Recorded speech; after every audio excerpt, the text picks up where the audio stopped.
I'm Jen Taylor Skinner, and this is The Electorette. In this episode, I continue my conversation with the essayist from the book Discourses. It's a collection of essays on feminism, gun violence, and civic life. Today, I talk with Dr. Pamela Nettleton. She wrote an essay which explores how the media covers women who resort to killing abusive partners.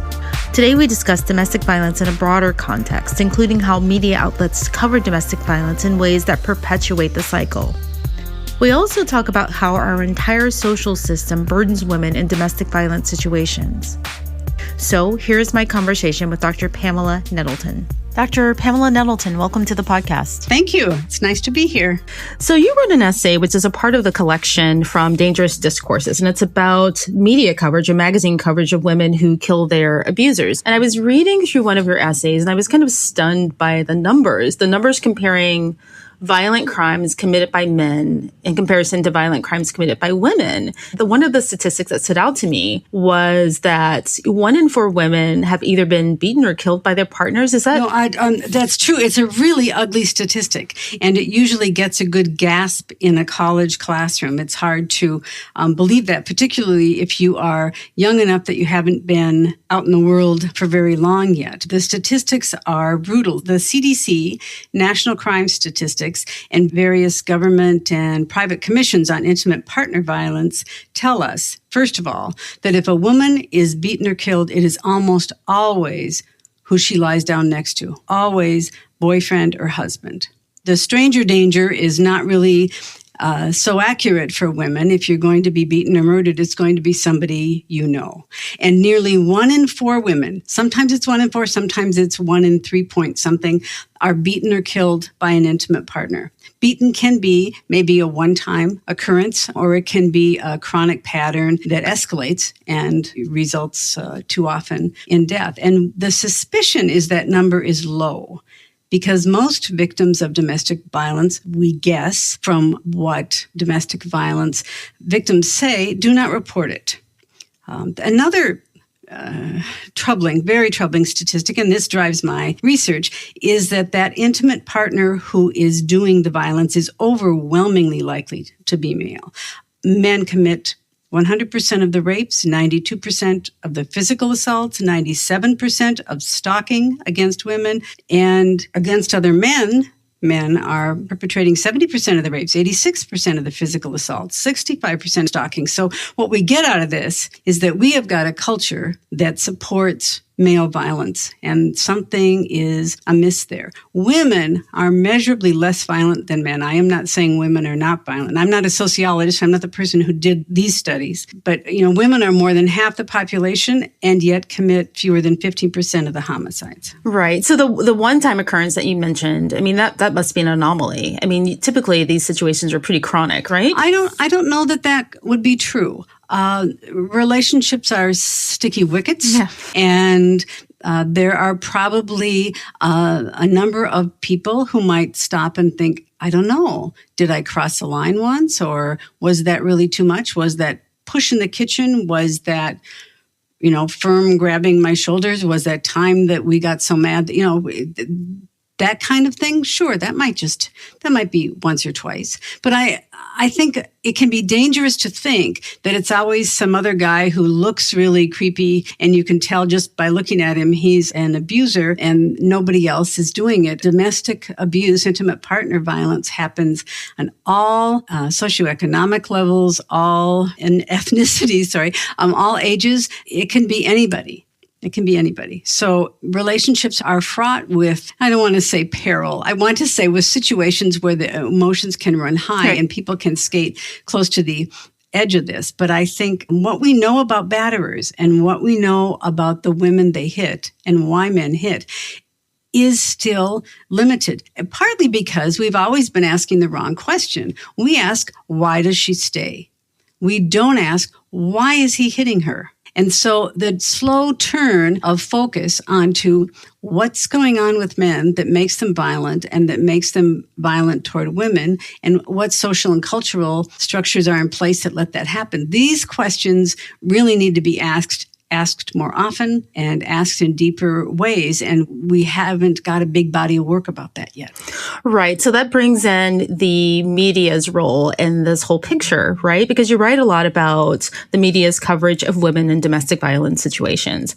And also one of the interesting points that you make is that the media not only reflects social and cultural values, but it shapes them, which is really scary when you're dealing with domestic violence, right? So, I mean, it really is. So what is an example of the media's portrayal of domestic violence victims and how it shaped the culture? Well, I studied this primarily in magazines. I did a study of domestic violence in general in 10 years of 10 popular magazines, 5 men's and 5 women's magazines, just over a 10-year period looking at how domestic violence discourse gets covered by men's magazines and women's. And then in this current study that I did, I looked at 20 years of magazine mentions of women who are violent. And I can tell you what we usually say about women who are domestic violence victims. Women are blamed for the violence that men do. Magazines, women's and men's magazines, blame women for choosing violent men. They shame women for remaining in homes after violence has started,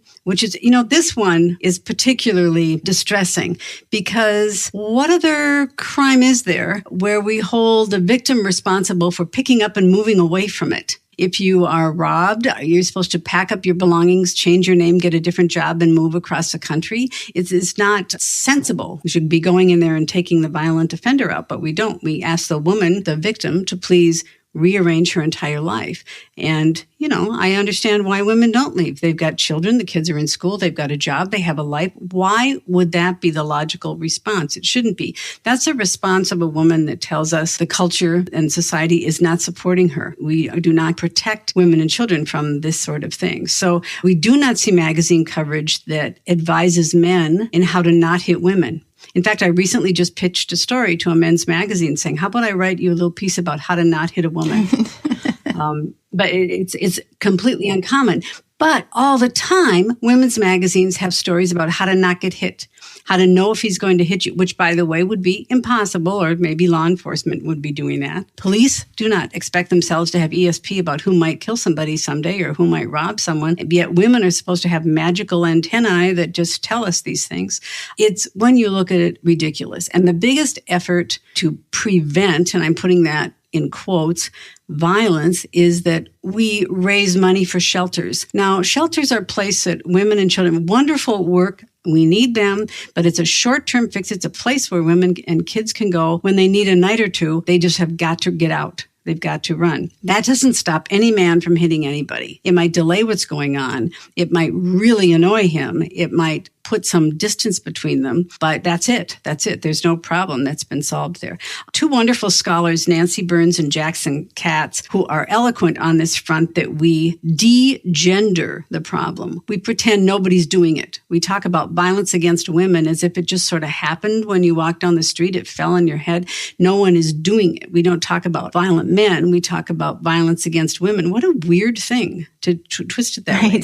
And we gender the blame completely. It's all on the woman. She has to prevent it. She has to know if he's going to do it. She has to have a plan to escape. And if it happens, she has to be willing to completely shift her whole life, regardless of her ties to her community or family or her children or her job. It's very backwards. It's astonishing when we look at it that way. I wonder if anyone has studied or researched the professional and financial impact to women in abusive relationships. I mean, when you're either recovering or you're escaping, you're moving into a new home or you're in hiding, being consistently available for work must be nearly impossible. I mean, being both physically present and mentally present. Also these women can't possibly be full participants in society. It makes everything harder, keeping your health checkups, keeping your children's health checkups. Maybe you want to join your kids' PTA, voting, keeping relationships with friends. When you're in a state of either fleeing or in recovery, everything just becomes nearly impossible. Well, those are really excellent points. And that is certainly true. 2 other problems with the idea that women should flee. The first one is that when she leaves, that's when he kills her. Right. That's when he stalks her and finds her and kills her. The other problem is that how does she leave if she's in a household with a controlling man who is probably monitoring and controlling a whole lot of other things? They're not always, but there tends to be kind of a little packet of behaviors that go together here. And an abuser, an abusive man, a violent man at home is often very controlling of where she goes and who comes over and if she has access to a car or all that kind of stuff, but not always. I mean, there are women who are brain surgeons who are being beaten. We have to open our minds to that. But it's how does she move kids in a household when he's not around? Terrifying to try to figure out how to do that. So moving is going to exacerbate whatever's already going on. And you mentioned the media, and I didn't mean to miss that. Media are the most pervasive and influential forces in our lives today. That sounds like an overstatement, but if we start to take it apart and think about where we learn most information about what happens day to day, not only just news, but where we get our entertainment, where we converse with each other, where we get our ideas about who we are and who everybody else is. You can't take media out of that. Media are the conduits that all of that comes through. That's where our ideology and our ideas about who we are and who other people are all manufactured. And it's really important that we don't just shrug and say, oh, that's just media, because whether we really want to be influenced by it or not, we are. We really are. It's so ubiquitous, the images of women being susceptible to violence. Look at how popular crime television shows are, and every darn victim is a woman who did what horrible thing. She walked on the street, she crossed the lawn, she was in a parking garage, she went shopping. And these reasons get her visited by CIS or Criminal Minds or all of those sorts of programs. It just seems to be teaching us constantly that it's just really too dangerous to be on the planet and be a woman. And you look at fashion advertising or other kinds of advertising, even in women's magazines, women are violently treated. There's that whole ad campaign by Marc Jacobs where women looked dead. They were in the trunks of cars and stuffed into shopping bags and lying by the side of the road. It's so common that we don't even see it until we stop and look for it. And when I do that in my classes and the students really have to see what they've been looking at and kind of not registering, it's very shocking to them. They get very upset. So media are very central to this. Yeah, sorry, I'm shocked just listening to it. I was just stunned and I didn't have anything to say. I'm sorry.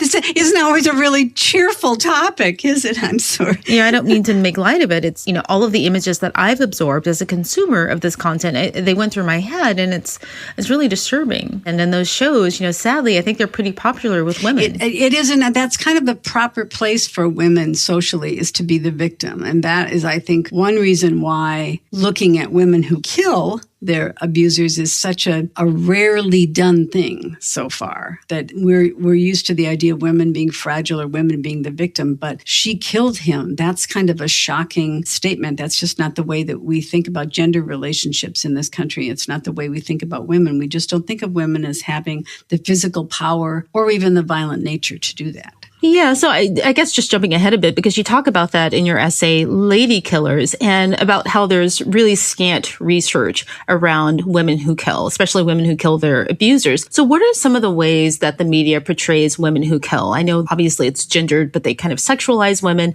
So give us some examples of that. Sure. I looked at 20 years of United States and Canadian magazine articles. That's a big chunk of time for a media studies research project, but stories of women who kill are so rare that I just kept adding more and more years to it until I got kind of a fistful of stories. I looked at nearly 25 stories.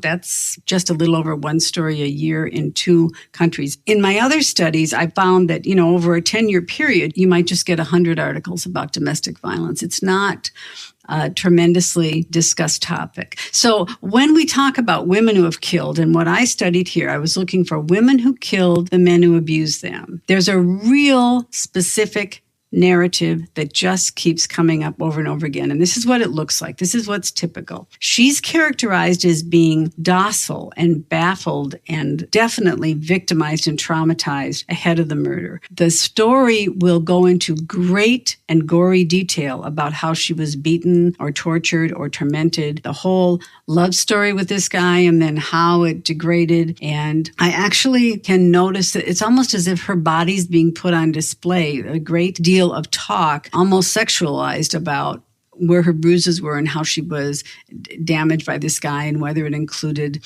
sexual mistreatment or not, that sort of thing. She will say that she feels helpless, or the article will say she felt helpless until the day or night that she murders him. The articles always talk about her petite body, her lack of muscles, the fact that she doesn't look strong, that it doesn't look believable, that she could have done a violent thing. Often the word girlish is used. She has a girlish voice. She has a girlish figure. She has a girlish personality. The fact that she is attractive or not is always commented on, what her body is like, if she's heavy, if she has an attractive figure. A lot is made out of that. Now stop and think a minute.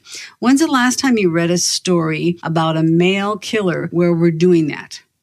We just don't. Right. We just don't. If she's a mother, great emphasis is placed on that because culturally, I think, we equate motherhood with the exact opposite of violence. And so if she's a mother, how could she be a violent person? And then the story will wrap up with her safely contained behind bars, and her violent moment is over, and now she looks feminine again and has a soft little voice and wouldn't hurt anybody. So we see this portrayal of a killer as a terrified person, not as a person with any agency or acting to protect herself or her children. Very important to reinforce in these stories her feminine aspects. She's sexualized, and then she gets contained and punished at the end. I looked at, I think, 23, 24 stories. Every one of them, it looks like that. So it's as if we have a narrative that we just impose on top of what happens. And women are looked at as anomalies if they defend themselves. That's a really unusual thing, and it becomes kind of fetishized in these articles. There's a fascination. The writers appear to find it just remarkable that a woman would know what to do with a gun or a knife. I do see a sexual objectification there, and I think that may be that sexualizing a woman is what we're used to doing socially and in media. It moves her out of the position of a predator that might be a dangerous person, and back into this familiar cultural position as the object of male attention. And I think all of that works to perpetuate the idea that women exist for men to treat as they like. We don't make women who've killed men seem very scary. I don't think men are very afraid of being physically hurt by women. And I think you may have answered this question. I was curious as to how the media, when they portray a woman who's a killer as being vulnerable or sexualizing, how that carries over into the culture at large and how that feeds into men's thinking about women. Well, that's exactly why this work's important. That's what really drives me. Unless we start to have accurate sorts of conversations socially about what these attitudes are, we're never going to fix this. There's kind of no way to do that. One way to think about that, it might be helpful if we think about what we don't see. What's absent in media coverage? What would be really unusual if we stumbled across it? There are no media accounts of women who characterize their choice to kill as a desperate, tragic, certainly regrettable, but seemingly necessary way to protect themselves and their children. We don't have an account of some woman saying, this guy just wouldn't stop. The police couldn't get him to stop. The restraining order didn't work. I was afraid for my kids and I made this choice. There's no women taking responsibility for their actions, claiming their own agency. I don't mean women don't. I mean, I can't find media accounts that include that. We don't see articles that hold law enforcement accountable for the abuse or the murder, but perhaps we can make an argument for that since abuse is allowed to go on. We have narratives about battered women. Even the word battered women, look at them as weak and victimized and helpless. We have set up this idea that if a man hits you, you apparently just crumple and there's nothing that can be done. And suddenly you become this victim who is inert and has no more power and no more agency. And here I'm just going to say, thank God for the Wonder Woman movie. We have these moments and these increasing moments in popular culture where women are not only being physically powerful, but also outraged at the notion that they're supposed to sit down and be quiet. But what we end up with are these narratives about domestic violence being fixated on the victim, not the perpetrator. It gives men a hall pass, and it also creates a sense that men can harm women. Men don't want to talk about it, and men certainly do care about this issue, although we don't get stories about them. We don't get stories about men who care about this issue, but men do. They're ashamed, they're embarrassed, but they're the ones who have to fix it, I think. I work with domestic violence for many years, and I don't don't think women talking about it makes as much of an impact as men shaming and disciplining other men about it. The way media cover domestic violence helps set up a culture where it looks okay for men to do it. It looks like men aren't going to get hit. It looks like men are not going to get punished. It looks like women are there being victims anyway. And if they stay around, maybe they don't mind it so much. And it's kind of normalized.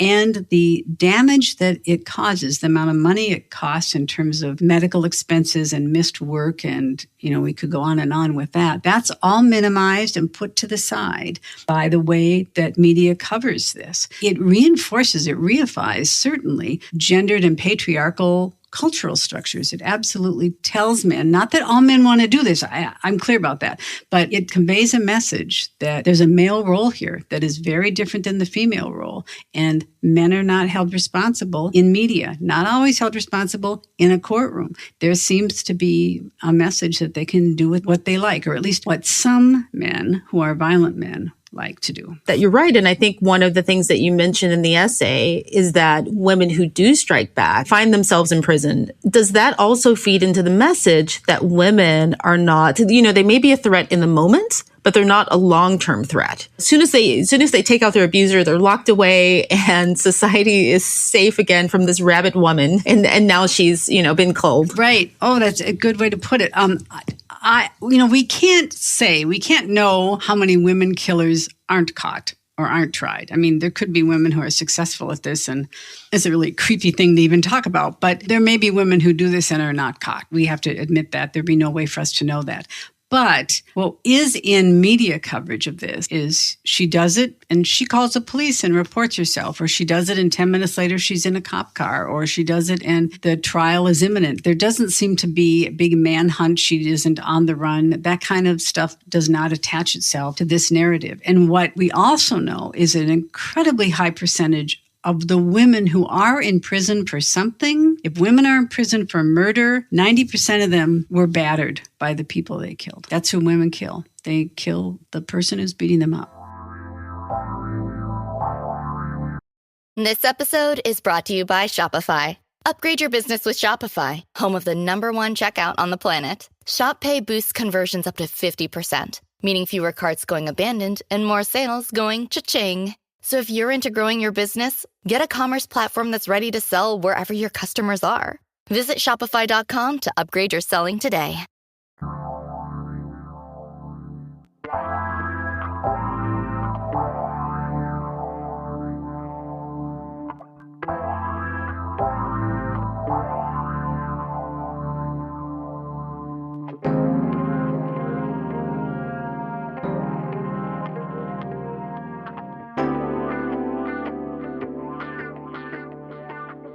So you mentioned that one representation by the media of domestic violence is that it's terrifying to women, but amusing to men. And I couldn't wrap my head around that. What are some examples of the ways in which the media portrays domestic violence as amusing when their audience is men? Right. Well, I'm going to point right to Esquire magazine here. They had a section about, just a whole section about violent women. And it was all jokes. It was all meant to be amusing. When your honeybee starts buzzing, here's what to do. That meaning that she's violent. The worst thing a woman could ever do is key your car or harm your tires or do some bad thing to your wheels. That's like the thing apparently men are afraid of.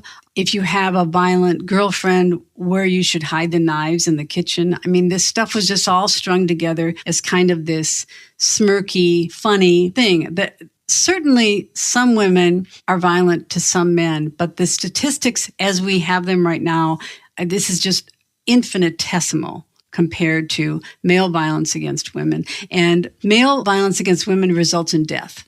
So this whole smirky attitude towards something that is very real and very disastrous in people's lives did no one any favors. I studied Maxim magazine for a 10-year chunk to just look at how this magazine that was set up lots and lots of jokes about hitting women, shoving women, women who are hit by cars. If some woman is really ugly, then you might want to run her over.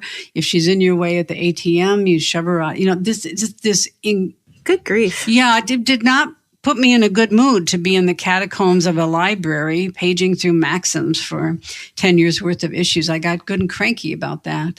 But this doesn't mean all men are like this. That isn't my point. But in media, we use domestic violence against women and women trying to fight back as jokes. Very, very, very little coverage of domestic violence at all in magazines, which I think points to great masculine discomfort with the issue. Even among most men who would be good men who would not be wanting to do this, it's a really hard issue. I don't have a lot of male friends who want to sit down and talk to me about this. They feel shamed and blamed, even if it's not something that they've done, and they don't quite know what to do about it. And it is a failure, I think, for good men because they feel like women should be protected. I know women, we don't always feel like we need protection, but there's that thing built in there somehow with the lads, and it's a failure to them. And there's the male rage at women thing too, that any woman who's walked past a construction site or, encountered this sometime, you just see this incredible,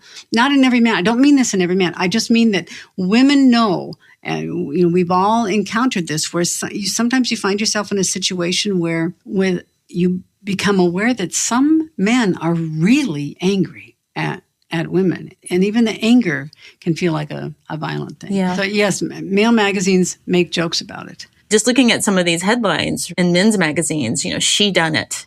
6 signs your angel of death may have worn high heels. Girls gone postal. Yeah. So it's not a good message. No, it's done in a cheeky kind of a way. And I suppose not in no small part due to the fact that men don't feel threatened by women. It's kind of funny. It's sort of cute. Oh, look, she's mad.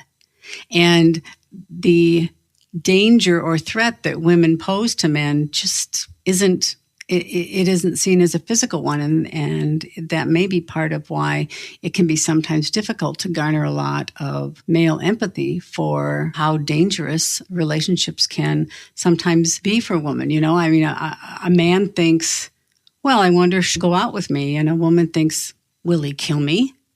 I mean, that's where women have to start. They have to start with, is he dangerous? Am I safe? Right. What do I have to do here to make sure that I've got a clean getaway, or I can get to my car, or women make so many choices in a day to keep themselves physically safe. Men don't think about that at all. It's a really telling gender revelation when we think about the issue of violence between men and women. Right. I'm thinking back to my single days, the things that we do. You go on a date or a blind date and you tell your girlfriends, I'll be here, and text me when you get there, and, all the things. And men don't go through any of those hoops, right, when they go on a date, because the assumption is that they'll be safe. And our assumption is that there's a good chance that we might not be safe. Absolutely. Sometimes when my students, I teach media studies, and we engage with these gender issues in media a lot. And when my students say, oh, that was your generation, we're fine now, I give them the M&M's story. If it's 11 o'clock at night and you're in your dorm room and you get craving M&M's, what do you have to do? What do you have to negotiate to go get them? And the guys say, well, I put a $5 bill in my pocket and I head out the door. And women have to think about, what's the neighborhood like? What time of night is it? Can I bring a friend? What am I wearing? How many blocks do I have to walk to And when the women start to name those things, the men in the classroom are aghast. They don't think in those complicated ways before they go out the door. They can just walk in the world. But there's a lot of the world that women can't walk in, because if they get harmed, they will be blamed for having had the audacity to be there. You talk about this being difficult for men to talk about, but it's difficult, I think, for lots of women who have men in their lives. And especially for me, having a son, when I have these conversations, I think, there are good women out there who are raising these men. And I try every day to think about the messaging that I'm sending to him. But, it's tough, right? I mean, these aren't monsters who are raising men to, victimize women. I just wonder, what's missing in our culture or parenting. No, you have put your finger on a couple of really good points there. Certainly, parenting and nurture and all of that sort of thing must come into play, but culture nurtures and our social structures nurture. And we have a lot of built-in messages about what masculine behavior is. And in this country, we equate a strong masculine presence with violence. We connect masculinity with guns and physical prowess. And how many films are about the good guy being strong enough to beat up everybody? And your point about your son, if I can touch on that for a moment, I have 2 sons, and they're grown men. They're very good men. And I love men too. This isn't an anti-male message. I remember the day my oldest son came home, I think in junior high. He had gone to a friend's house. She was a girl. I don't think we were in the romantic stages of anything yet. He was still pretty young. And they went in her room and they were playing some kind of a video game. And her dad came in and grabbed him and pushed him out the door of the house. And my son came home and he was just ashen. And he said to me, "Mom, am I dangerous?" And I thought, as a single mom, at that time I thought, geez, I didn't think to teach him that the world is going to think he's a dangerous looking thing. I don't even know how to tell him how to move in the world when women are going to be afraid of him. I had not even conceived of that as part of the parenting message. We want to raise loving, caring men, and I think the majority of men are probably that. But even those men get affected by media, whether they want to be or not. And we have a masculine cult in this country that connects being a strong man with being able to physically handle yourself and to prove that you can do that. Wow, that's really powerful. I hadn't thought about that. I mean, the fear, being seen as something to fear. Yeah, it never occurred to me. I mean, I taught him manners. And I said, I guess you're old enough now, don't go in a girl's room.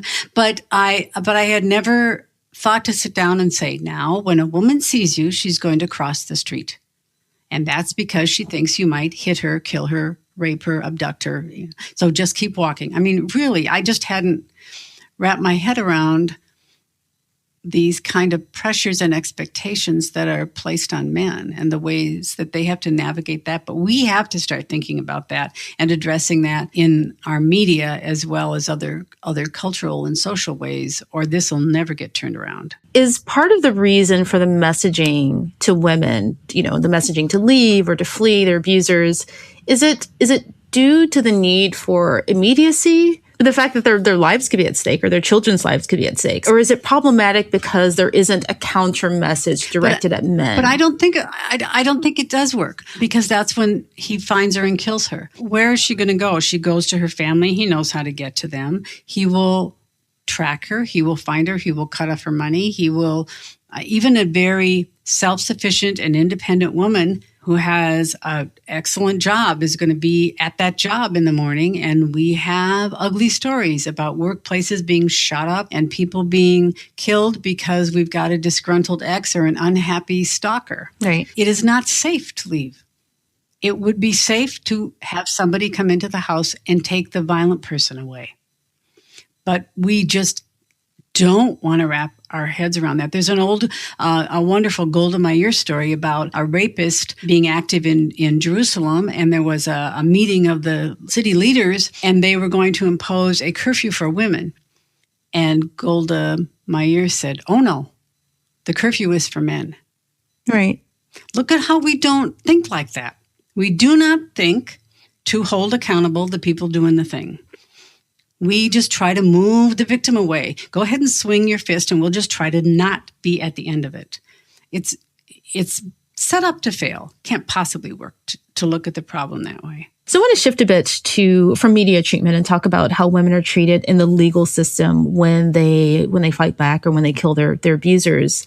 And there's battered women syndrome. What's the history of using the defense of battered women syndrome? Sure. Sometimes called BWS. It's a capitalized thing, battered woman syndrome. It's a psychological theory that emerged in the 1970s, 1980s.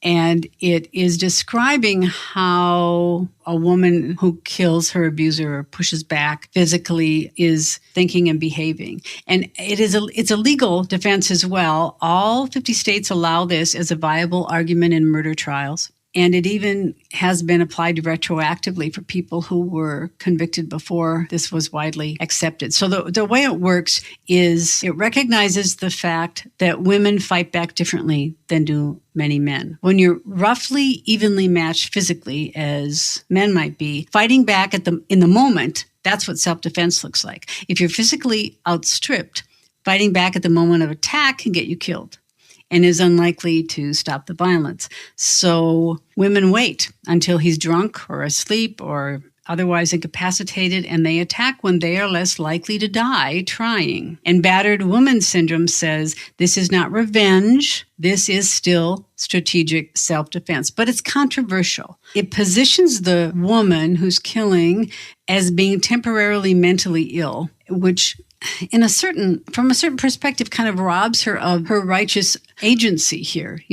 Self-defense is accepted in a courtroom. We don't have to prove that we're mentally ill. Someone's trying to kill me, and I have to protect myself. Some opponents to this say it allows women to get away with criminal behavior. Opponents say, no, this is what self-defense looks like if you're a woman. But I do think the bottom line here is that this defense really shows us that our existing social systems are just not adequate in interrupting and preventing domestic violence. And it still positions women, again, as not acting from a position of power.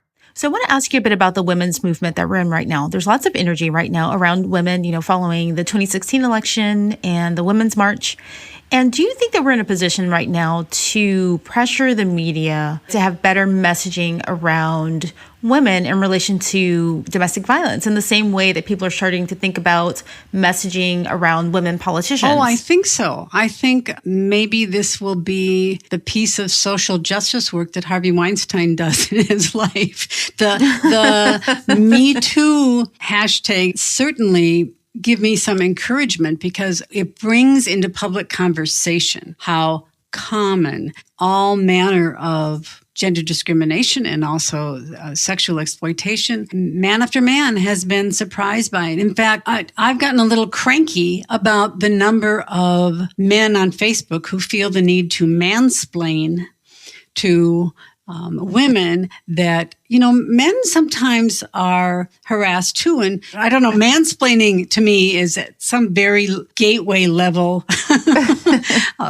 sort of entry to being a real jerk. You just want to stop right there and turn around and go home, I think. When we take care of one group in society, it really doesn't mean that nobody else has pain. No one's saying that.